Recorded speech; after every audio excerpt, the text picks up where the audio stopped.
Hey, it's Tyler here, cutting in at the top of the podcast very quickly because Fran and I, in this conversation, discussed the Knicks and their chances in the finals. We recorded this when they had just made the finals. I don't even think we knew who was going to be playing them in the finals at this point.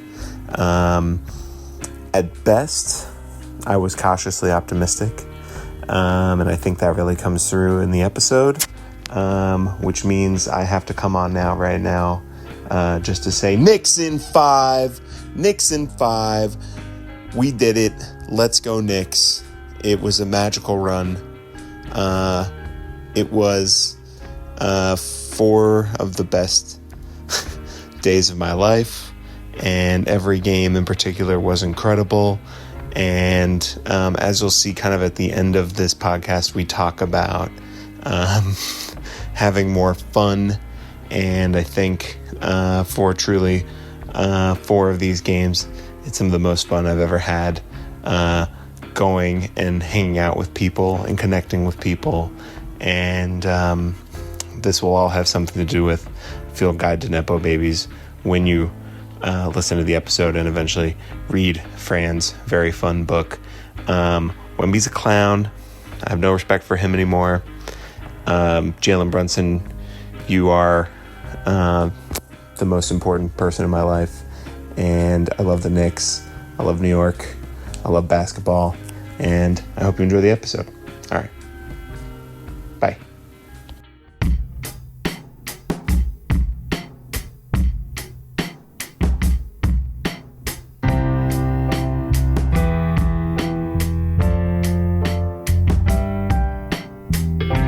Welcome back to the SKYLIT Books Podcast. I'm Tyler Austin, your host this week, and I'm going to be joined by Fran Hoepfner, who is a writer and essayist from Chicago living in New York City. Former stand-up comedian, she currently works as a senior news writer at Vulture, and her work has appeared in The Onion, Gawker, The New York Times, GQ, Cosmopolitan, and The Guardian, among other publications.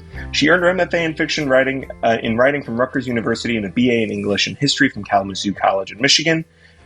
She is the editor-in-chief of Fran Magazine, and today we are here to discuss her new book, The Field Guide to Nepo Babies. Thanks so much for joining us. Thank you for having me. Such a pleasure to have you on. As a fan, an avid reader, subscriber to Fran Magazine, it's an honor to have you on the show. Yay, thank you. Just from the jump. I can't wait to chat. Yes, it's very exciting. Actually, also, I had told my wife I met you, and she was like, oh, the person who I love all their reviews on Letterboxd? Yeah. I was like, yes. I'm there, and I'm getting in trouble with publicists for being very even-handed. They get so mad if I give something 3 stars. They say she hates us so much. But that's good to me. Like, if I'm seeing a 3-star movie, I'm mostly smiling and laughing. I'm usually very pleased with the 3-star movie. Well, I feel if someone broke down the dichotomy, right? It's like a 3-star movie with a heart is actually like the most fun you'll ever have. And then like a 3-star movie is just kind of like, it's fine. It's whatever, It's still good. Yeah. Up until once it gets to 2 stars, I'm maybe having a bad time. But even, I think a great sweet spot is 2.5 and a heart, which is what I give to stuff that kind of completely defies a good, bad binary, where I'm just like, I was so happy to have this experience. This exists in some sort of liminal backroom space. It's where it is both fun and not good. But that's totally great. I think that's kind of what you want out of most movies. Absolutely. To kind of get going into the Field Guide to Nepo Babies, first of all, just kind of maybe walk us through where it all started. What was the kind of animating idea?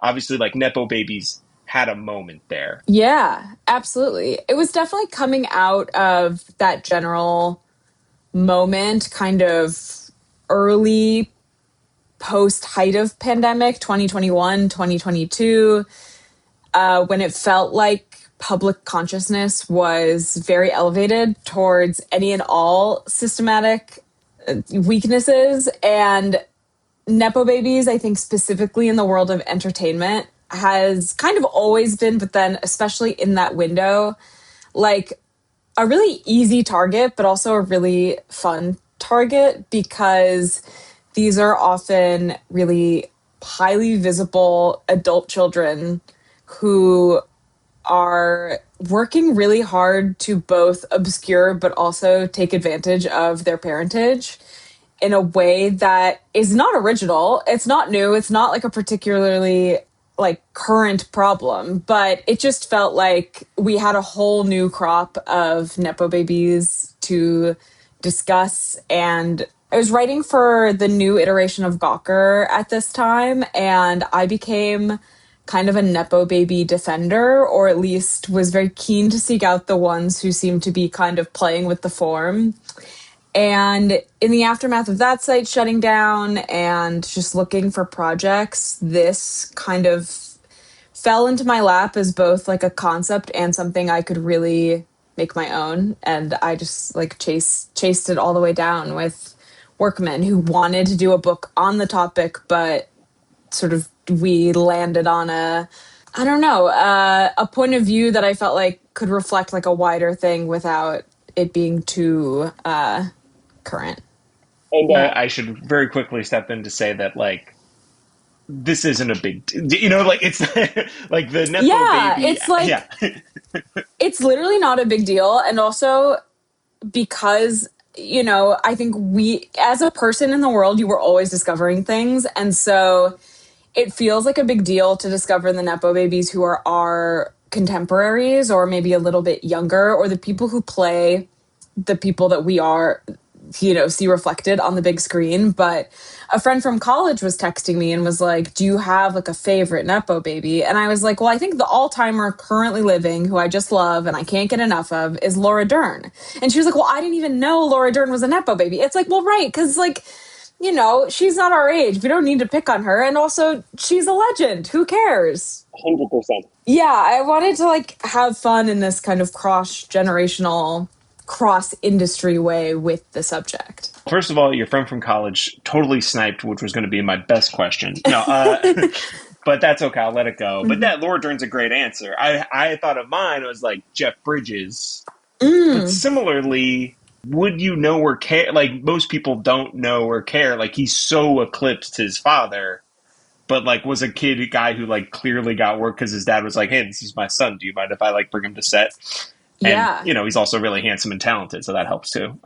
Yeah, you get these like weird instances of like, okay, so is it like the Nepo parent now? Like when that younger generation does kind of sneak up and become more famous. Like, is George Clooney more famous than Rosemary Clooney? Rosemary Clooney was quite famous for a time, but hard to say now. Like, and I mean, even with like Jeff Bridges, seeing I believe, 1994 film Blown Away, where his dad plays a huge character, and it's very clearly the flip of like, oh, I'm bringing my dad along now. Yeah. Is definitely the case. But yeah, like, I think the general rule, at least for me, in like with quote unquote Nepo babies, and it's like kind of with anything, is just like, well, if I like them, it's fine. And if I don't, then it's the worst thing ever. Like, yeah.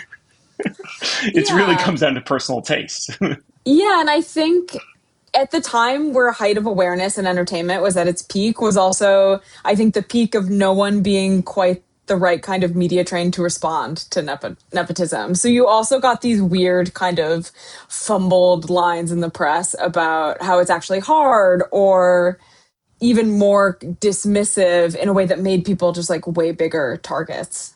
Well, and it is funny because, like, I wonder if that moment, now that we're talking about it, like, especially like right post COVID, like, is also kind of the rise of like weird online internet conspiracy culture just like bubbling to the surface in the way where it's like, can you believe the conspiracy that Ben Platt's dad got him a job? Which is like, again, very normal, but if you like connect some red dots or use the red yarn, it's like the biggest thing you've ever heard in your life, but it's really not a big deal. No, it's how Hollywood has worked for forever. It's how foreign film industries have worked for forever. It's how most industries have worked for forever. And it's crazy to pretend otherwise, I think, in a lot of ways. Like, it's quite rare you wind up sort of far afield of, I don't know, what your family does. Well, like, even on the flip side of this coin, And this is even weirder, but it's just like, so it's like either you have connections or now there's the whole thing of like you're an industry plant. Mm-hmm. It just seems like there's a sort of conspiratorial mind on the internet that's like Yes, definitely. anyone successful needs to be taken down, which, whatever. I don't know. Yeah, I see why and how that comes up, but yeah, it's very everything is like needs a deep dive or an explainer. Which and I'll say it again, a thing I adore about your book, having like read it twice in 2 weeks now, is just like it's so fun, it's so light, it's such a good time, and it's not like a deep cultural analysis of the idea of nepotism, which is like we don't no one really needs. Like we get it. Like it's all Yeah, there. it's all there. Let's just have fun. Let's learn about some new ones.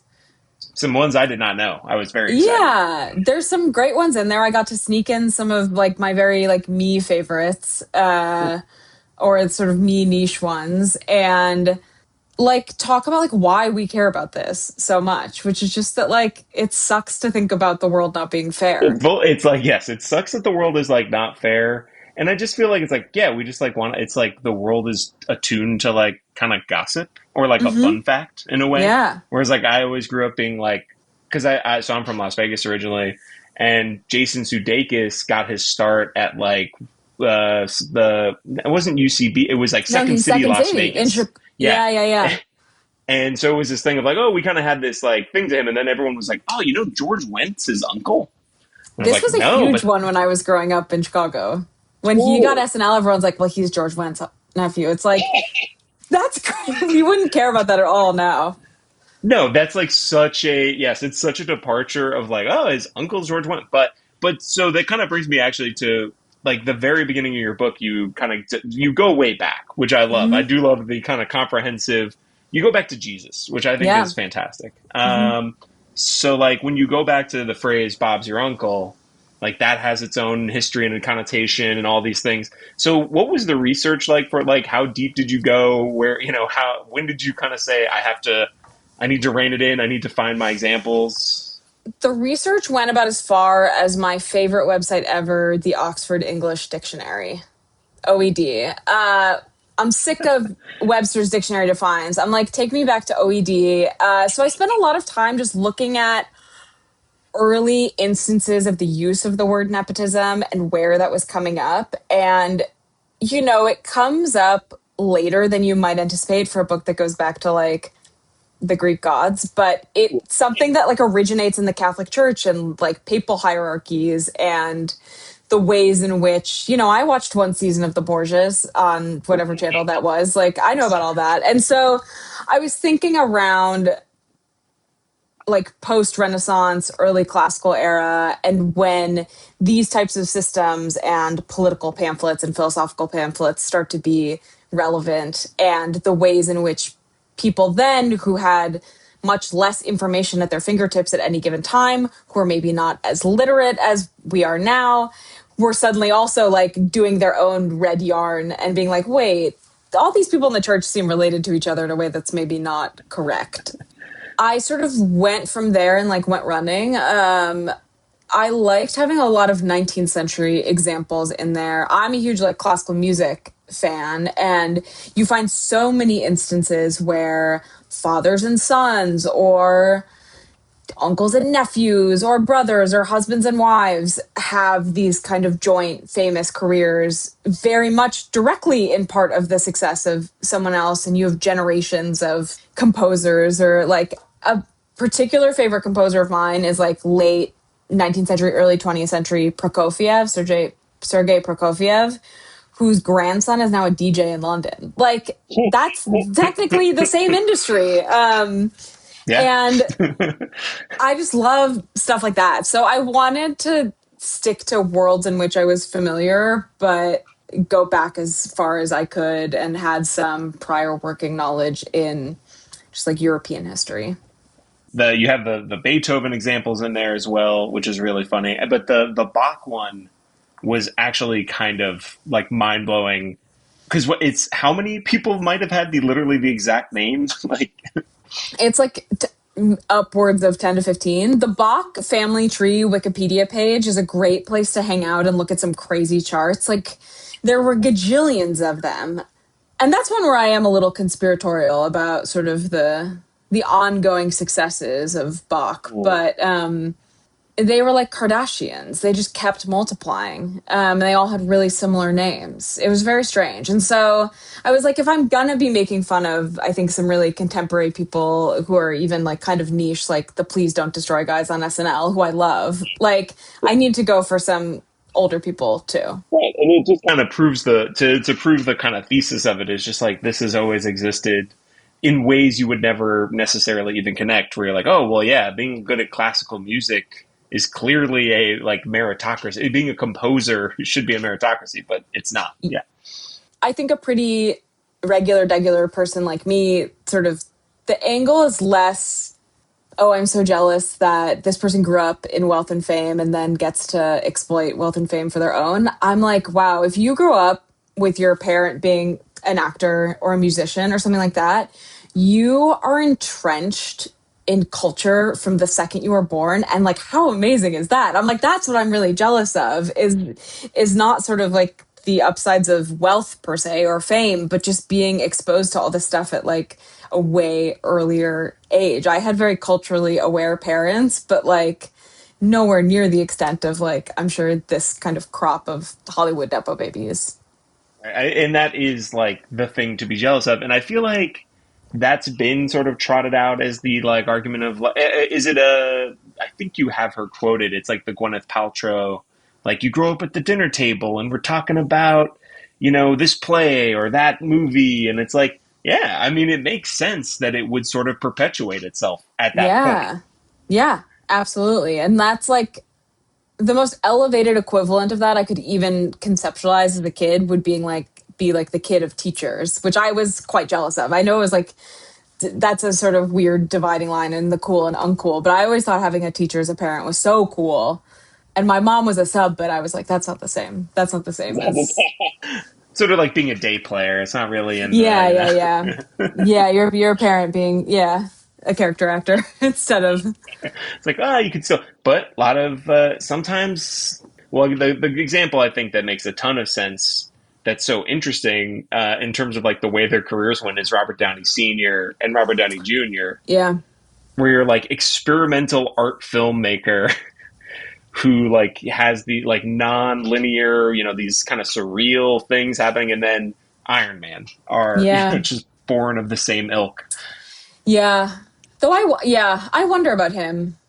I mean, I totally agree. I think like him doing the first Iron Man there's a case to be made that's like an experimental decision that then dooms culture for the next several decades. But I got so excited when he was in Oppenheimer and when he won his Oscar, I was like, and he's never going back. And then when he went back, I was like, this is crazy. This is crazy. We're so doomed culturally. Especially when you do watch him in like 90s stuff. Yes. I don't know, like this past holidays we watched Home for the Holidays for the first time, and I think I compared it with like everyone in that movie's doing incredible work, and then he shows up and it is like a high school athlete, like a guy who becomes a professional athlete's high school reel, where he is just like somehow doing like a 360 windmill dunk and then running for 90 yards like back to back like touchdown, like he's just doing everything, and you're like, this is the most talented actor we've ever had, actually. Yes. My version of this with him in Christmas movies is Kiss Kiss Bang Bang, which I saw long after many, many Iron Man and Avengers movies and was like, this is revelatory. He can do anything. He can, and he kind of just chooses not to, I guess. Yeah. And then it's easy, I guess. I don't know. Yeah. It's probably easy to be. Well, there was that whole story I remember, like from Oppenheimer, where they're like, "Oh, Chris Nolan had him pick up a piece of equipment and move it around," and he was like, "Whoa, it's so cool to like get my hands dirty again," and then he's immediately back in Marvel. I know, it's crazy. I never saw the documentary he made about his father. I haven't seen any of those movies, which is a sort of interesting and kind of yet to be explored side of Nepo babies, is the documentaries that they make about their parents when they are of a certain age. There's like the Ben Stiller, Jerry Stiller one about him, Jerry and Ann Mira. Senior. I think there's the Charlotte Rampling one Right. Yes. about Yeah. Jane Birkin. And I'm always like, these feel like you didn't make this for me. You made this for you, and I'm going to do you the favor of not watching it. Having just watched the Ben Stiller one, what I think Nothing Is Lost, something like that. Because I do love Amir and Jerry Stiller. I think Me they're the too. greatest. They're so Geniuses. funny. Yeah. Yeah. That is so clearly this could have been a therapy session. Yes. Yeah. Or really just if Ben Stiller gave all of this stuff to someone else, it might have been because there's a moment where you're like halfway through the movie, I was like, man, we're getting a lot. Where's Jerry and Ann? Getting a lot of Yeah. Ben in this all of a sudden, Yeah. which is fine. And it's interesting. He's like trying to draw this like cyclical, now me and my kids and stuff. But it's I don't know. I would have been so much more all in for the full Jerry Ann story, but Yeah. it's interesting. Which is, I was thinking about too, Isabella Rossellini, Yeah. who was just like, I love my mother. I love my father so much. She loves posting about them. She loves identifying them on Instagram. But it's like she's earned it. And that's, I think, kind of like the new line a little bit, which is being like, you know what? I'm actually bringing this up constantly. And I'm really owning this. This is like the Romy Mars thing. Who is like, God almighty. I mean, yeah, that's a fascinating one. It's like that the line just continues. That family, that tree just keeps, the roots go deeper and deeper. But she's The roots kind of go incredible. deeper. She's great. She's so funny. That initial sort of make pasta with me video was like the very rare, to me, that was like watching an athlete, because that's someone who gets in trouble online and just rides it out long enough that it becomes iconic in a really wonderful sort of way. And when she popped up in Megalopolis, I was loving it. And I think her music's quite good. Is it A-list? A-List is a great song. She's got a couple, but I guess she's focusing on school right now, which God bless her. She's fun. Like, I'm not opposed to there being more Coppolas. Ultimately, Yeah. It's been a pretty good run as far as Coppolas go. I mean, we got so that's a fun intro. You do like a little bit on Nick Cage as so again, ostensibly right. It's the field guide to Nepo babies. Yeah. So you have these like great little bits where it's like how to spot a Nepo baby. And which I thought was just, it's so funny. The like, again, they're very bland, but like vague Instagram that makes you wonder where they get money from. These are like, there's just a million great jokes in there. But the Nicolas Cage one is really interesting because he's Nicolas Coppola in like Fast Times, and then he becomes Cage, and like having just a bland last name that's a verb is such a great indicator of like, I'm hiding something.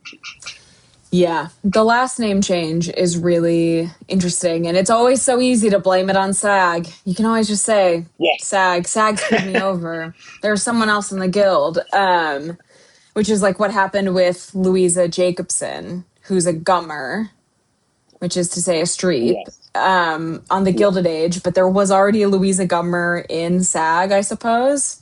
Sure. I would love to. And that's a way to like get out of two different family names. And I totally don't blame these people for trying it, but I do wonder. It's got to be hard for kids of Meryl Streep, for sure. I mean, yeah. Because then you're really living up to that name versus like the kids of Don Gummer. You can kind of coast. Hey, you do pretty well. Yeah. Yeah.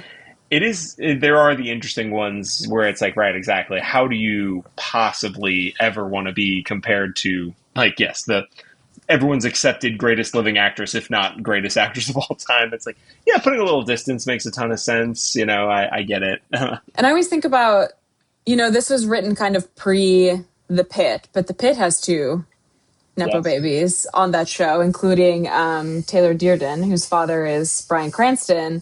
I always, every single week that show airs, I see a GIF on Twitter or making the rounds where everyone's like, she's Cranstoning. She's doing Cranston, which I think people take a lot of like pleasure in, but it's like, and she is very like, I got this job of my own accord. But people, I think, are quite fond of pointing out how similar at times her mannerisms are to her dad. I mean, 100%. It's funny. I actually was in school at the same time as her, as a little above her at USC, Oh, and I wow. do remember like knowing people who knew her in the program, and they're just like, she is the most like intense, dedicated, like learning the craft person here. Hmm. And you do wonder, is it like because like I'm gonna have to like contend with my dad being the Breaking Bad guy for the rest of my Yeah. life now, that I'm just gonna take this to another level in terms of like I am so serious, I have this on lock.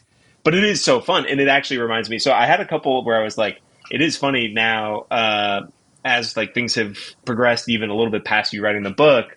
There are examples or things that have come up recently where I'm like, oh, I wonder if you would love to have like gotten this in the book. This one's a little morbid, but it's the Cooper Hoffman, Michael Gandolfini saying like, "We're nepo orphans, so it's actually fine."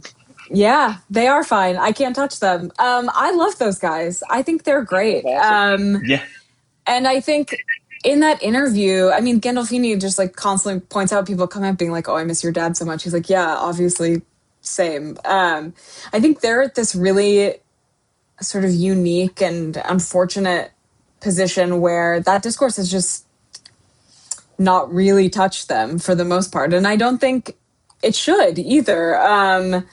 Yeah, I do wonder if sort of Nepo Orphan would count as its own kind of category in here, and the sort of the type of Nepo baby we can't ever speak about or say anything about. I saw Cooper out and about in Chelsea once, and he looked so cool. I was just like, whoa, cool guy.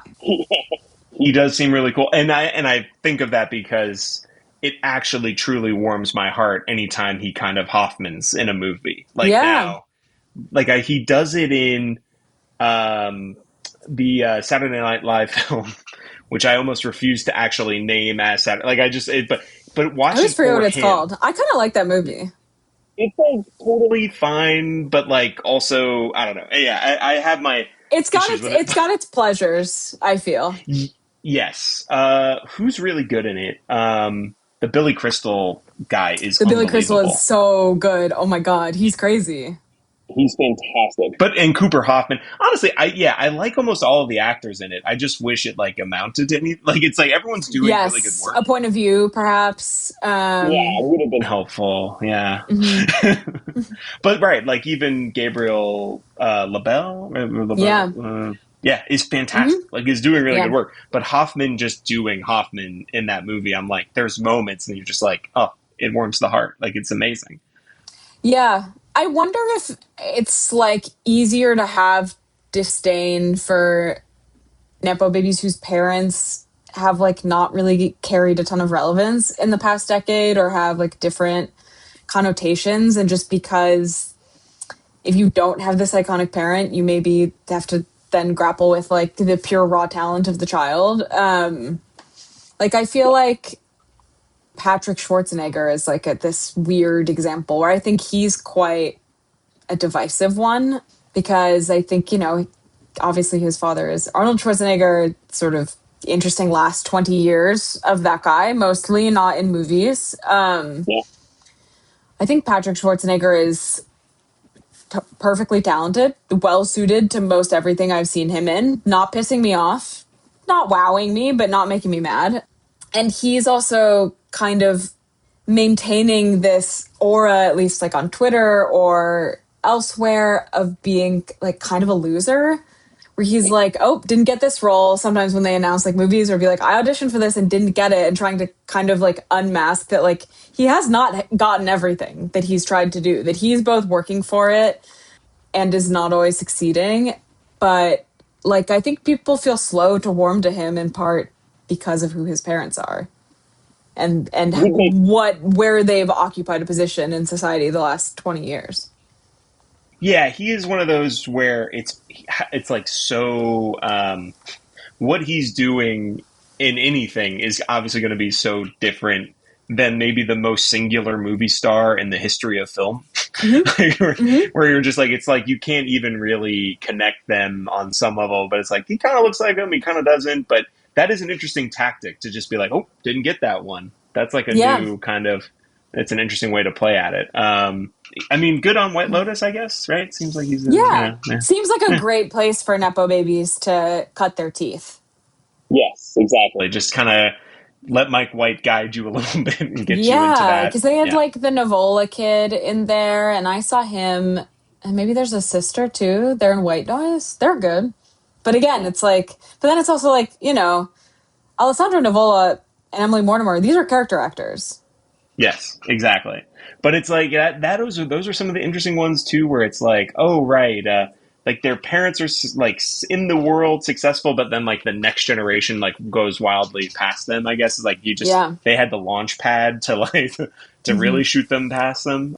Well, so like in the book, I just quickly you break them down into really interesting like subsets of Hmm. what the where they all end up kind of living. And I was Yeah. wondering if I'll read them off here because they're the ones Hmm. I took down. You have funny people, you have Hmm. establishment, you Hmm. have siblings, you Hmm. have socialites and ridiculously good looking people, Hmm. pitch perfect, which is music, and then you get into media, tech, and politics. And I guess if you could kind of just walk us through finding those as the main categories that you wanted to hit on, were there other ones that you kind of maybe put in there but had to take out? I mean, there were categories like music that I think could have been like a whole book unto itself and got kind of slotted into smaller sections. I think we always knew that like movies and entertainment were going to be the big focus, but to try not to have it completely overwhelm the text of the book, especially because the most insidious examples and the most like actual harmful examples are in like tech and media and politics. And I think when we were starting to talk about the early days of this book, it was like in the waning weeks of Succession airing. And this actually felt like a really kind of pressing and continuously interesting form of nepotism, that because these people are not celebrities, we don't talk about them as much, but they have way more control, if you can believe it, than like Gwyneth Paltrow or someone like that. And so I think the hope was always to have it start kind of light and familiar with people you probably have heard of and move into these like far more powerful people who have a lot of control over media and information. And it is the thing I always think about with the like the nepo baby sort of moniker of like, well, what would you rather they be doing? Like, Yeah, what are they would supposed to do? right? Should they like should Julian Casablancas continue to run an evil modeling empire? I don't know. No, I don't think so.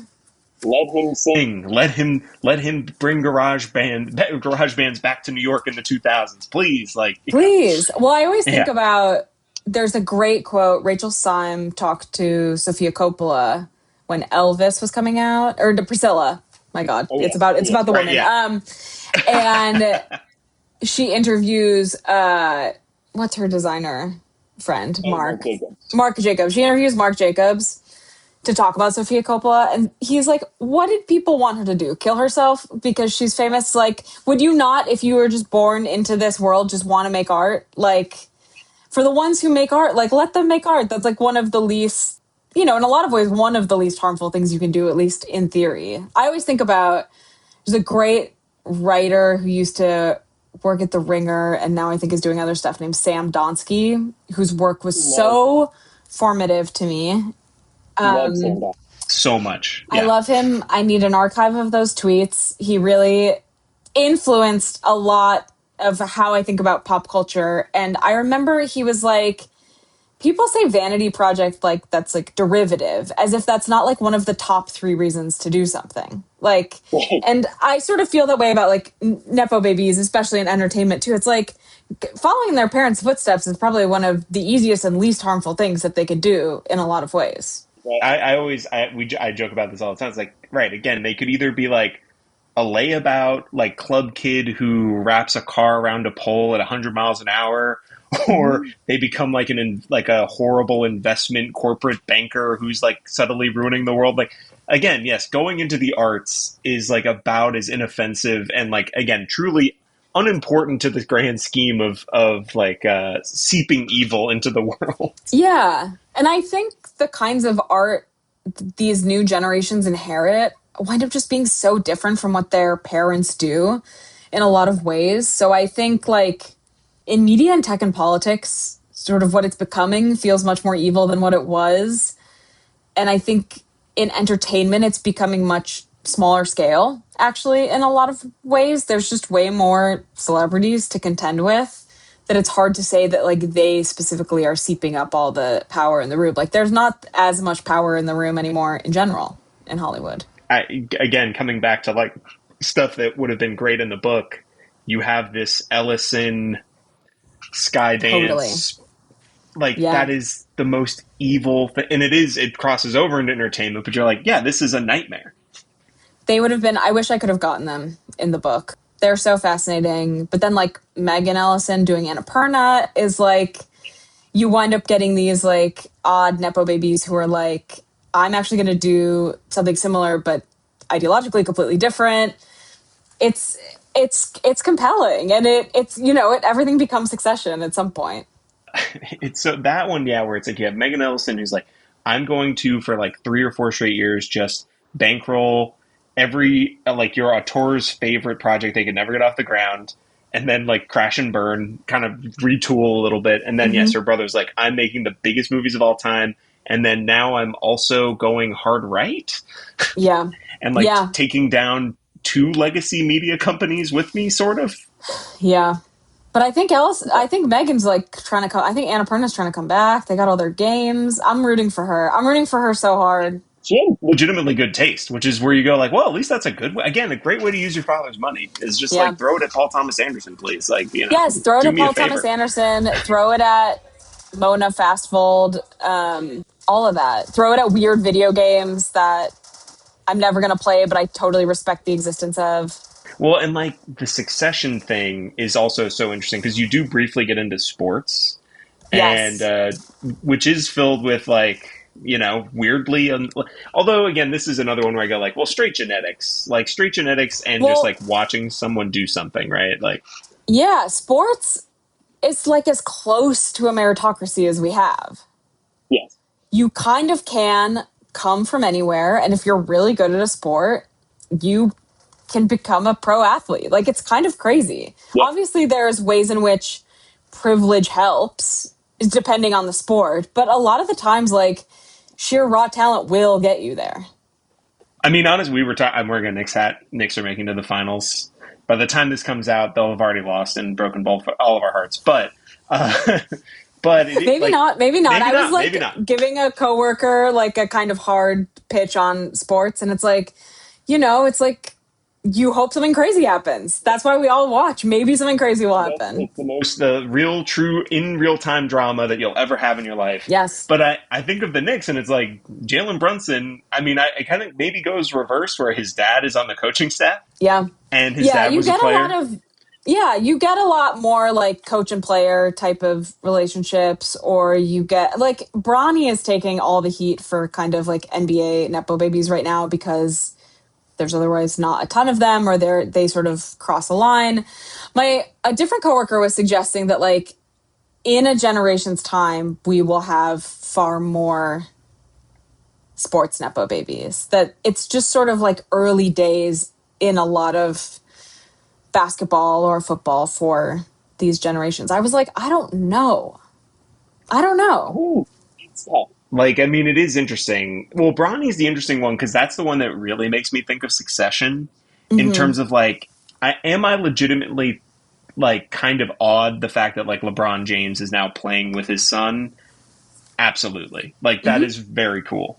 Do I also think this is like a cycle of like possible abuse? Maybe. Like, Yes, it does feel like, are you proud of me now, Dad? It's sort of like he's sort of a weird bummer, but like I sort of now root for him in this completely opposite way of like I hope Bronny achieves what he wants. yeah, I hope he gets whatever he wants out of this, and that he's like made his dad proud to have been like the first dad to play with his son in the same game. Like Yeah, once that was done, I'm like, okay, great, go do whatever you want now.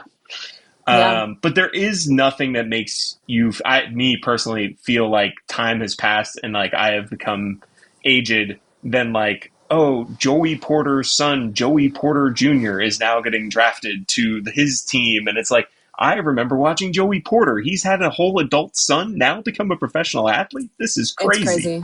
It's Yeah. crazy. Yeah, and I think there will just keep being more and more. Yeah. They It's I don't know if there will be like a huge influx, but like yes, there will just continue to happen, right? Like it's yeah, Yeah. it seems unlikely that it will stop. Especially again, it's just like if you're the son of an NBA player, you're going to probably be tall and you're Yeah. probably going to be athletic and like you're going to have the best coaching from a very young age. Like it just makes a ton of sense to me that happens a lot. Yeah, we'll see if any of them. It's crazy to think that like in 30 years we're going to have basketball players that are better than the ones we have now. I'm like, we have the best guys who have ever lived, but that's always how it is. Yes, exactly. All these guys will only right. We're just like this is the worst basketball we'll watch for the rest of it. Yeah. Like it's just only going It to get only better. gets better. It's a great Yeah. time to get into basketball for anyone listening who's not into basketball. What a great playoffs. The it's been so fun. The other one that I wanted to get to that was just like, so you have Brooklyn Beckham in there, Yeah. but like pre full like blow up.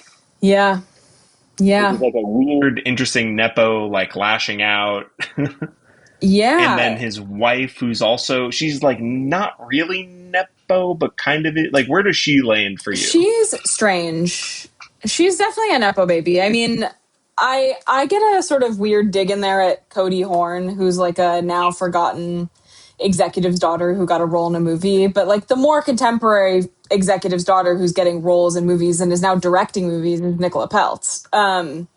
I mean, whatever's happening with them and the Beckhams is fascinating. My coworker Bridget Reed wrote a great piece about it, but part of what was so compelling about the statement he put out earlier this year was that it was this like rare peek behind the celebrity child curtain, where he was talking about how his life has been content since he was born. And I think also exposes, I think, a larger non-celeb thing of just like raising kids in phone economy where, you know, if we sort of believe his account, and I do, like, he has been subjected to a lot of press and speculation, largely without his consent, for as long as he's been alive. And that's a crazy way to live. And I don't blame him for not wanting to be a part of it. But then there's this other thing of this other family who's maybe ostensibly, you know, they are like, the Peltzes are like 100 times richer than the Beckhams. So it's also putting it into this weird context of like, I'm actually, of him being like, I feel safer with these guys, which is maybe a privilege thing or maybe a power thing. But I sort of think there's no winners and no losers to whatever's going on there. I was thinking a lot about Brooklyn in context of someone like Kylie Jenner, who I think is quite a weird and interesting celebrity. I was listening to her on Therapus, the Jake Shane podcast, and it's like her daughter now is more or less the age when they started filming Kylie for Keeping Up. Keeping Up started like when she was 9. And I sort of am like, we should, to some extent, I think we should be cutting Kylie Jenner some slack because she has one of the least normal upbringings in the history of upbringings. And I think rather than her sort of feigning relatability, which to some extent she does, we should just constantly be like, wow, your life has been so weird and strange and messed up. She was like, I was getting harassed by paparazzi like when I was a child. That should not be normal. Like, that should not ever so bizarre. happen. Yeah. It's like that should not ever happen, but then also like I shouldn't have to watch you do your makeup on a private plane. And it's, you know, this cycle of strangeness. Boy, those are odd. I mean, well, like with the Beckham too, yeah, it's like the interesting thing about the Pelts is just like they're rich but not famous, which is like kind of interesting. Like the father, I feel like is not like a guy you would necessarily know, which is like an interesting. Like it seems safe. I guess that probably does seem safer. Where you're like, well, I know this guy probably won't like throw me out there to be like part of some Instagram post about how we're all drinking AG1 now or something. Yes. Yeah. Yeah. But which he's like but then, scarier because he's a billionaire. Like there's also that weird level of power to it. It's very bizarre. I mean, one of my favorite stories of all that was just like he was so much more impressed by his like super mega yacht as opposed to his parents' regular yacht or something. Just like very, very. The last one that just I feel like there's like a little because you do touch on him. There's the tiny addendum is Schlossberg. My least favorite current Nepo baby. It's tough. There was just the piece that came out about him, Yes. about his campaign, because now, so right now he's running for, it's the district, it's like the most District blue 12 12, Congress, I yes. believe, in Manhattan, which is a sort of very contested, lot of candidates, no real awesome options type of race. I'm very grateful I don't live in that district. But a lot of, he sort of claims that there's a lot of not true things in this Big Times piece about his campaign. But if we were to believe the journalism done in the Times, there's a lot of his parents' friends who are helping out in the campaign and advising him and bankrolling him, and feels to me like the most clear-cut kind of abuse of nepotism that we've seen Yeah. in kind of recent memory, of someone who's like truly using their family name and family connections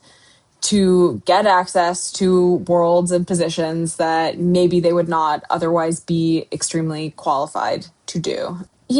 Maybe I'd be more impressed with him if his campaign was closer to like what I believe. But I think the fact that he's like using all these resources that were made available to him and also kind of parroting what I find to be like quite antiquated political views, I'm like, okay, so you're like a 34-year-old running on like a 58-year-old's platform. Like, we don't need this. We don't need this. This is quite unhelpful.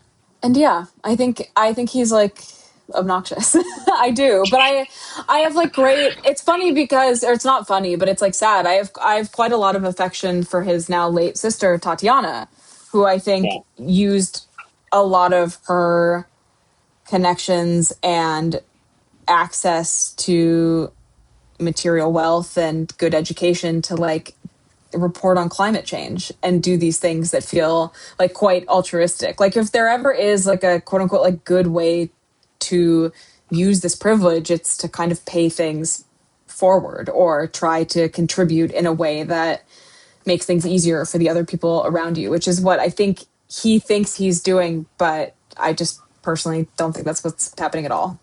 It's the, as you say, like the abuse of nepotism, where it's, he almost doesn't even seem like he cares about becoming a like the, by all accounts in that reporting of like, yeah, he's just like, I need a nap, and then he like disappears for 6 hours. So it's not even like, he's the guy who's like, I got this, I'm in this race and I'm working hard. He's just like, I'm kind of really literally coasting on my connection to a political dynasty. Yeah, absolutely. And like, we call them public servants, but I think you have to be somewhat sycophantic to run for office, no matter who you are, no matter what your position is. There's like some degree of ego to it. But I think I would like have a lot more respect for him as a wannabe politician if this like tragedy in his family had happened and he said, you know what, like, I'm taking time away. But he was like shilling t-shirts. This horrible thing happened to his family. And then he was like, I'm still shilling t-shirts and hats and running for Congress under this platform that just doesn't really seem to advocate very much for anyone in a way that feels material or practical, especially now that we've had this like amazing campaign of Zohran Mamdani, also technically a NEPO baby, which did advocate for these like really grounded changes to how the city works that we are now seeing applied day to day. Because even like if it had stopped it, did he become the, like, was it Esquire or Rolling Stone, like Vogue, their the political Vogue? correspondent, the Vogue political Yes. correspondent, which I Like, love the idea honestly, of. yeah, yeah, yeah. Which, like, even that in like a terms of nepotism, it's like, well, that's a palatable amount of nepotism on some level, even though there are infinitely more qualified people to do that job. It's like, at least he could kind of. But now it's just borne out to be even more noxious and terrible. But Yeah. yeah, it's a tough one. Yeah.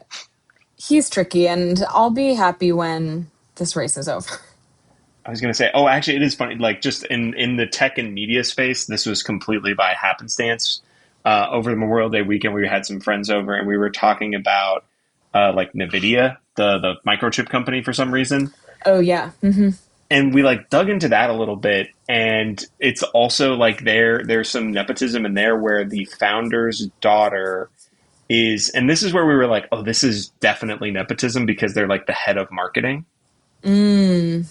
which is like such a perfect, like, my daughter's not like an engineer, like she's got like the, like, it's like the marketing, like, no show job, which we like Hmm. stumbled into her LinkedIn, and they're like a bunch Ooh, of recommendations, and we're like, man, could you imagine the like pressure to really back up these recommendations immediately and write all these, but like, it even, she goes from like like a culinary institute to like head of marketing at Nvidia.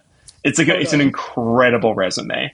And we just had Yeah. a blast looking over that. So many of these tech companies have all that stuff going on in there. I think I get into like the Drapers a little bit, who are Yes, that was a good one. Yeah, sort of I did not know bizarre much and about them. strange.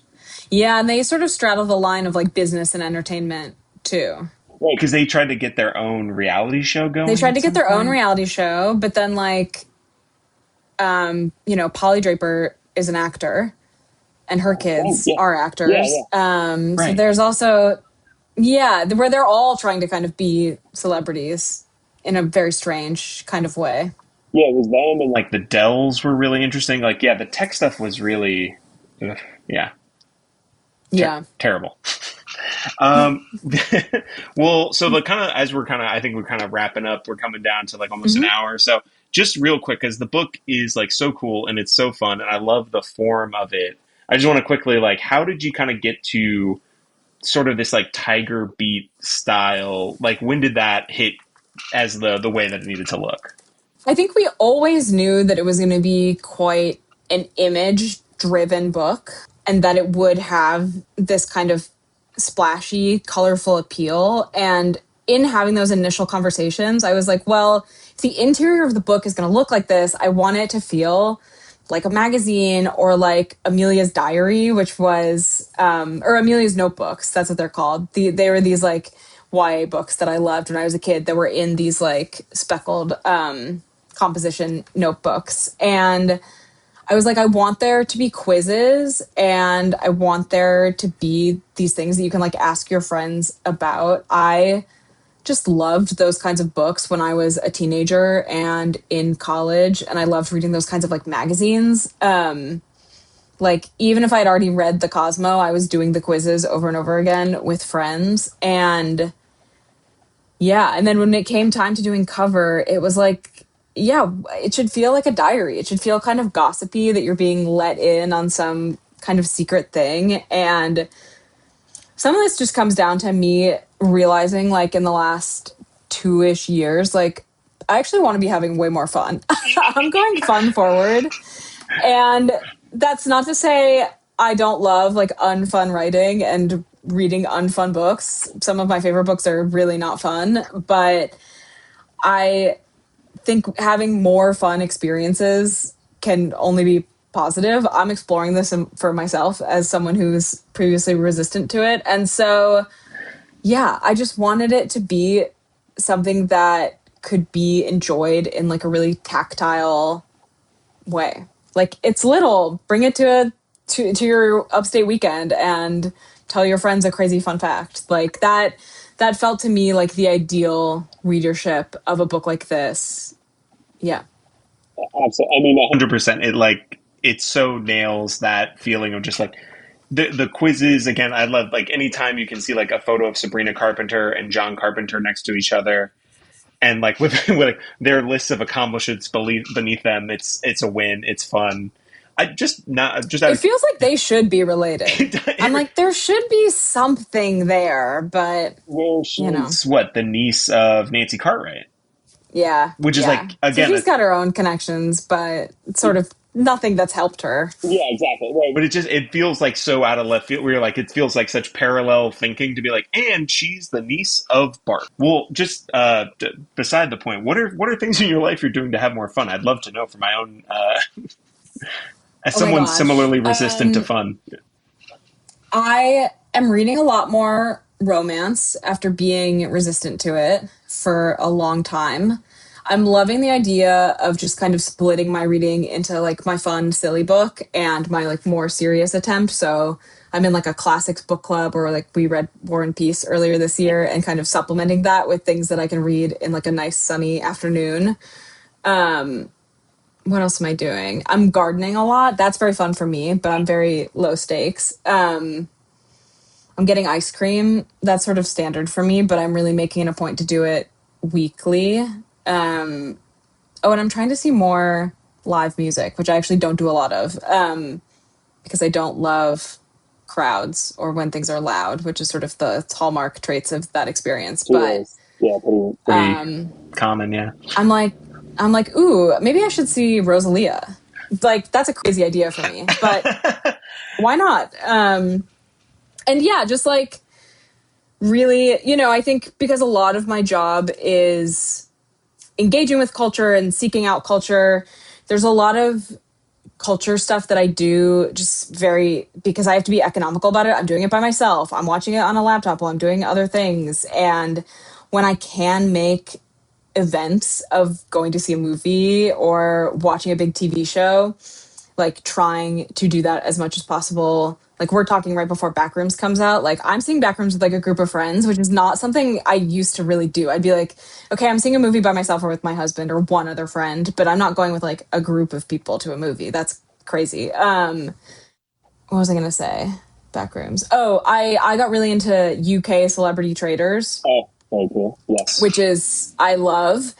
And because it was airing before it finally all dropped on Peacock, I was watching 3 episodes every weekend with a group of friends that we were pirating in order to watch and being like, okay, well, like we're doing like event TV like it used to be sort of when we were teens or in high school or college when like Game of Thrones was on. So I think eventizing stuff more is making me appreciate more of the cultural experiences I'm having. That's very fun. I mean, we did I'm like, similar. Yeah. I was gonna say, I was like, maybe I hated Super Mario Galaxy because I saw it by myself. Maybe if I had made a whole thing of it, I would have loved it. But Yeah, probably not. It's all about setting like we're gonna have a big fun time at this thing. That does always. I feel like we did. Yeah, we did similar stuff where we went to a bar to watch the last season of Traders, and you get like a full room of people reacting with beers in hand. It's a great time. Or watching. I mean, the dearly departed series that'll probably never come back, The Bachelorette, at a friend's house. My wife and I, unbelievable. You have a great time. It really does. Whereas usually if you put me in a room with The Bachelorette, the amount of like secondhand embarrassment might kill me. It was like, oh, we're in a group of people. We're all having fun. This is a blast. So that's it seems very good and healthy. Yeah. And I think following sports is also very fun forward. Obviously, bad things happen in sports, but it's so surprising. It's so crazy. It's a great way to learn about guys. All sorts of crazy types of guys, gender neutral. Like, there are some bizarre people in that world. And like, I did a fantasy league this past year for basketball. That's like completely new to me. And stuff like that. Yeah. It is a world of guys. It's a world of guys in like actual sports, and then the people who are subsidiary to sports. Oh my God. Yes. It is an insane world of guys. And it's, commentators, presenters, wags, super referees, fans, like the people who come with a giant ring on their, these types of people are.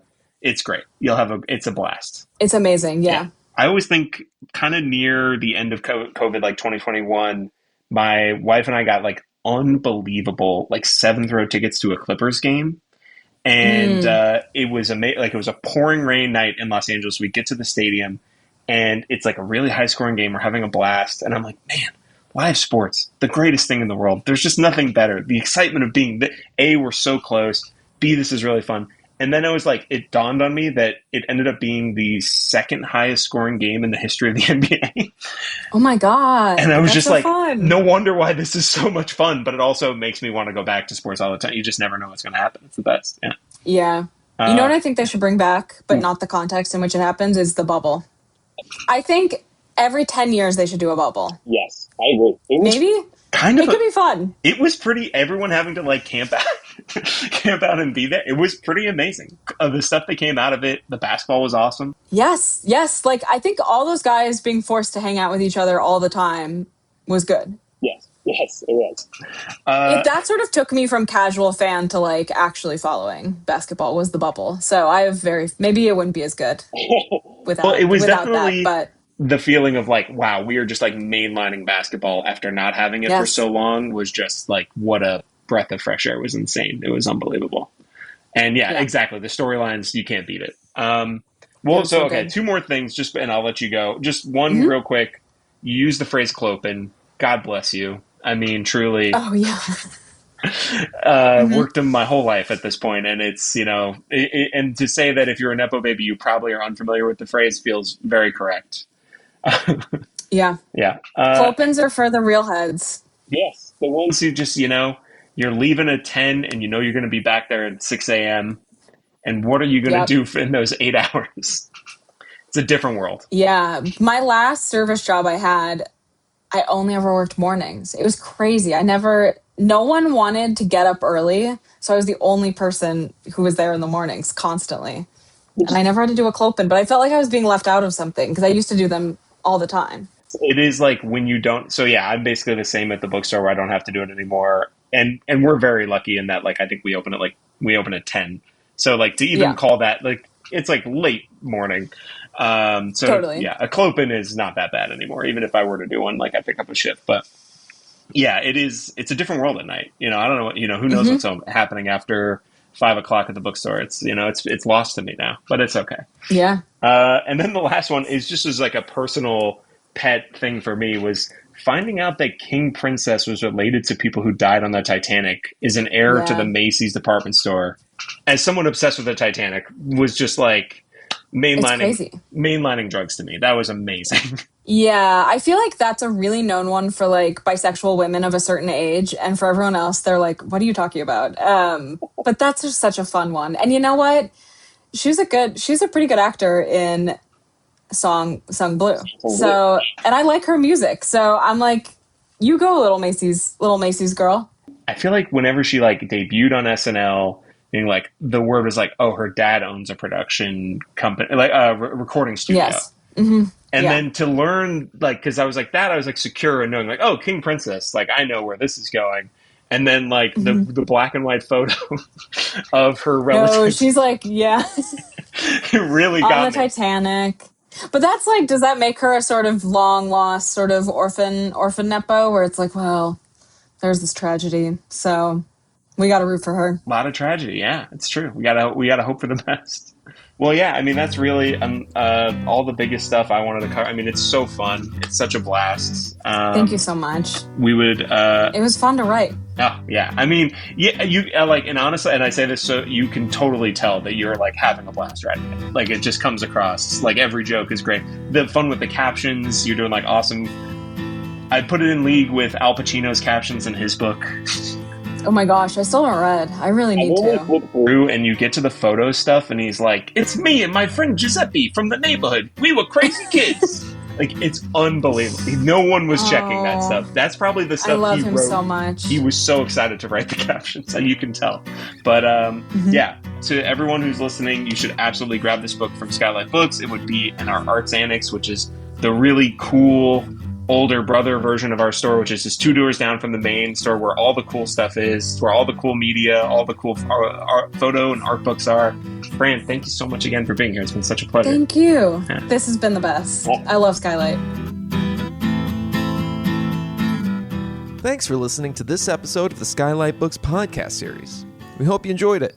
If you'd like to check out the book featured in this episode or others, please visit skylitbooks.com. If you're in the Los Angeles area, stop by for one of our live in-person author events. You can find a calendar on our website. If you like this podcast, leave us a review. It really helps us out. Our music is by Duck the Piano Wire. Till next time.